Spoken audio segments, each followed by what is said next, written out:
دو قسم کے انسانوں پر رشک کیا جا سکتا ہے۔ ایک رشک ہوتا ہے کہ کسی اچھی چیز دیکھ کے دل میں تمنا پیدا ہونا کہ میں بھی ایسا کروں۔ ایک حسد ہوتا ہے کہ جلنا کہ یہ اس کے پاس کیوں ہے تو محروم ہو جائے۔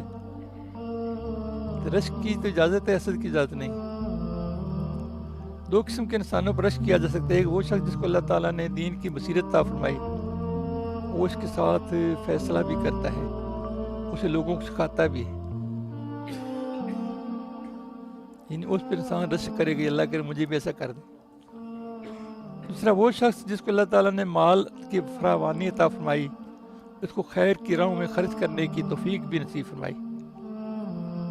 بخاری شریف حدیث ہمارے میں ہے یہ، یعنی اس کو مال بھی اللہ نے وافر دیا اور پھر یوں سمجھو کہ دل بھی دیا، اس کو خیر کی راہوں میں خرچ کرنے کی توفیق بھی نصیب فرمائی۔